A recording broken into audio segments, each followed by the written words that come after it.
Tere, head sõbrad, me tervitame teid Keilast, ühest padrikust, mis näeb välja umbes täpselt selline samasugune nagu kohad, kuhu inimesed tihtipeale ära eksivad. Ja kui inimesed ära eksivad, siis on erinevaid võimalusi, kuidas neid üles leida. Eestis on viimastel aastatel aga kasutusele võetud uus meetod, mida Eestis olevatele koertele õpetatakse. See on mantrailing. Lõhna järgi on koerad võimelised võtma üles jälje ja leidma ka kõige sügavamast metsast selle inimese üles. Ja meil on siin 3 toredat Eesti naist ja üks väike tore koer, Sissi. Ma saan aru, et sina oled mõnda aega nüüd õppinud mantrailingut, jah?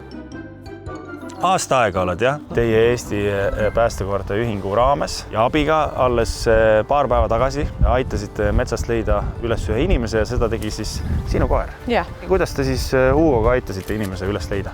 Mulle tuli siis teade, et on kadunud naise otsing ja paluti liituda. Ma sain võtta endale sobiliku lõhnaeseme naise kodust. Mis see oli? Mõned sokid ja esemed, et mida on võimalik endaga nagu kaasas kanda. Kaua aega läks, et inimene üles leida? Umbes 35 minutit. Mis Hugo siis auhinnaks sai? Koha peal ikka alati on mingid snäkid on kaasas, et kohe nagu see põhipreemia on ikkagist kiitus. Täpselt samamoodi mina kiidan Robiga alati. Mul on nii kohe. Saatega hästi hakkama saanud, jälle väike krõbin. Krõbinad. Mil moel siis need koerad, kes mantrailingust tulevad, erinevad võib-olla teiste koertega, kes samamoodi politseikoerad või jäljekoerad, eks ole. Ma saan aru, see metoodika ei ole päris sama. Võrreldes sellega, et on olemas jäljekoerad, kes ajavad jälge ja võimalikult värsket jälge, siis mantraili koerad on õpetatud järgima ühte konkreetset lõhna, mis siis presenteeritakse neile mingist lõhnaesemest. Mantraili koertel ei ole oluline, et see on värske, see võib olla päevivana ja ei ole üldse oluline, kui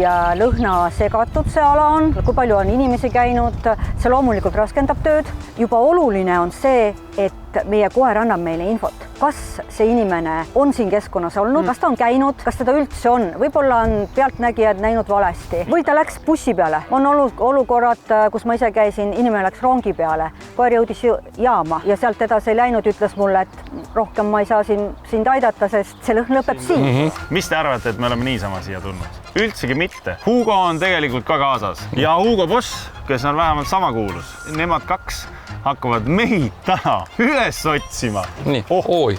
Tema on meil selline koer, kellele absoluutselt kõik lõhnad pakuvad huvi, ta on väga uudishimulik koer. On näha jah, et ta teeb ikka ringi peale, see sama tutvus, et mis lõhnad see praegu on. Hugo Boss, teil on mõlemal nüüd Hugot, kuidas see niimoodi on läinud üldse? Lihtsalt juhtus niimoodi. Teie, ma saan aru, Hugo Bossiga hakkate mind üles otsima ja siis Hugo, kes on veel autos, hakkab Robertit üles otsima. Kas Hugo on natuke väiksem kui Hugo Boss?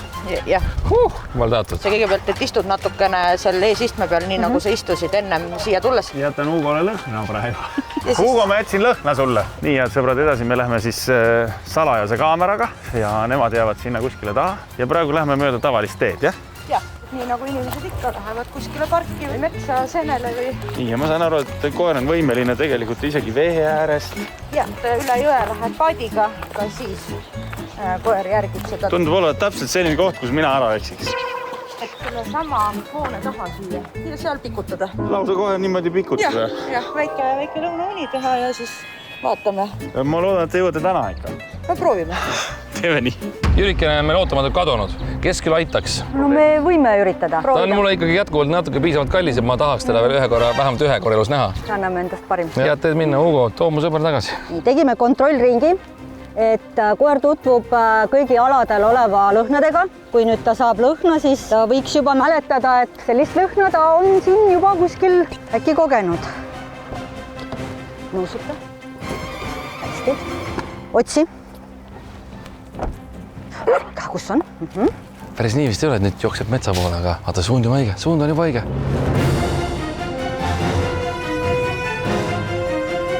Ma nägin seal ju koera, sealt see koer tulebki. See on tunnet minna kohe üles tehtud. Värske lõhn. Koer tuleb hirmsa hooga.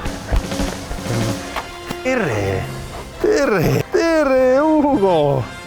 Ära ütle nii! Jaa, super! Premeerime ära. Ja nüüd sa võid mängida koeraga. Hubli poiss, anna mulle.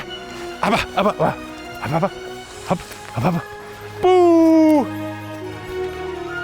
Anna siia. Ai.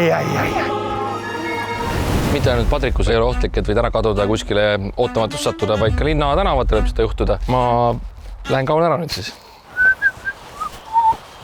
Keskusuksed. Selle taga on koerte snäkkide selline assortiin, nagu meil on kinos, hakkad kommi valima. Ma arvangi, et ma olen selline üsna kerge eksija, et ühel hetkel ma istun siin keskuse aatriumi keskel lihtsalt ja puhkan natukene. Tutvub kõigi lõhnadega, mis siin alal on, sest sellel on määrav tähtsus.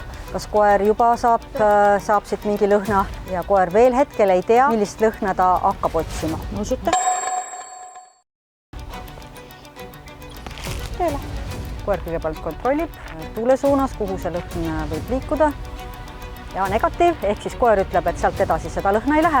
Omanik kontrollib kõik väljumised ja siin on nüüd tegemist selle tiimitööga, ehk siis otsingud on alati taktikalised ja tundub, et koer võttis lõhna ja läheb paremale. Siin on ristmiku koht, kus tuul liigub avatud alal ja koeral on vaja kontrollida suundi, et kuhu siis läheb edasi ja kui ta väljub, siis ta on oma arust selle suuna leidnud. Nii, kui on liiklus hakkab segama, on jalgratturid inimesed, siis koer on õpetatud stoppama ja jätkab tööd siis, kui tal tee on vaba.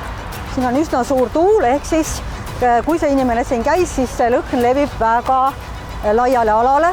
Muru on see, kuhu see lõhnamolekulid kinnituvad, sellepärast koer töötab ka muru peal, mitte asfaldi peal, sest asfaldil seda lõhna ei ole, tuul on selle ära puhunud. Palun ärge katsuge. Ja koer tahab siseneda voodi. Seal ta on. Ai, kui tore. Ja nüüd ei ole kahtlust enam, see on see inimene. Super poiss! Kas nii? Sa poiss. Kas ta nüüd tuli ilusti ise kohale, jah? Täitsa ise, jah. Kujutad sa pilti? Tubli kutsu. No ma tegelikult tulin päris kaugele, päris mitusada meetrit ja täitsa niimoodi, et oledki õiges kohas. See kaamera meil ka musit, tema on ka meil alati tihtipeale kadunud. Koer istub minu kõrval nii viisakalt, et ma võin teda kallistele musitada või kuidas sellega on? Kui inimene soovib suhelda koeraga, siis ja omanik seda lubab, siis see on koerale nagu kõige suurem preemia üldse. Aga mul on nagu palve kõigile nendele linnaelanikele, et me töötame ju koertega linnas selleks, et anda koertele võimalus reaalsete olukordadega toimetulekuks. Sest kui me otsime linnas inimesi, siis me ka treenime linnas ja tihtipeale inimesed tahavad tulla meie juurde, nagu siin raja pealgi juhtus, et tahavad siin tulla kutsu ja tegelikult koer teeb tööd. Ta on oma mullis. On palve, et kui me oleme tähistatud, koerad on tähistatud, et ei tohiks nende kõrvalised isikud koertega suhelda. See on eluliselt oluline, nagu Sireti näide näitas, et need koerad suudaksid inimesi leida, siis oleks hea, kui inimesed on tolerantsed meie suhtes. Kas iga koer sobib selleks? Põhimõtteliselt sobib iga koer, kui tal on motivatsioon. Palju neid koeri on, keda siis võib appi oodata? Mandreili vaid päästekoeri on ainult 2 meie. Me väga loodame, et aasta jooksul me saame koeri juurde. Igatahes ma olen väga tänulik, et meid üles otsisite. Ma nüüd ei ole Jürit vahepeal näinud, ma kadusin koos temaga paralleelselt ju ära põhimõtteliselt. Meid mõlemaid on üles leitud, mind leiti väga ruttu. Sa haised ühesõnaga kõvasti. Metsamaastikul ongi koertel palju lihtsam töötada ja nädala aja pärast ka ma arvan, et ta leiaksid võsa vahelt selle lõhna. Aksoo, nii et minu märgid on siin nädal aega veel. Vähemalt. Ma loodan, et nädala pärast tuleb Jürit otsima samasse kohta. Kuulge, aga kuidas teiega ühendus saab, kui tahaksid ka sellist vabatahtlikku tööd teha? Eesti Päästekoerte Ühingule võib kirjutada. Eesti Päästekoerte Ühing on alati valmis tulema ka appi, kui vaja. Loomulikult, kui vähegi oleme elus ja terved ja koerad on terved, siis me panustame oma vaba aega alati. Nii et Hugo ja Hugo boss, ma ütlen teile aitäh omalt poolt ära. Palun, Hugo, see on sulle. Ai, kui mõnna! Ma annan selle siia. Suur tänu, et sellega tegelete ja tõesti, head sõbrad, kui keegi peaks kaduma minema, loodame, et neid inimesi on võimalikult vähe, siis koerad on valmis teid üles otsima. Nii, Robi, kus sa siis peitsid ennast? Olen kaubanduskeskuses, aga ma mõtlen, ma lähen proovin sinna poole ka korraks. No mine peit, sellepärast, et ma luban sulle, et ma tulen sulle järgi.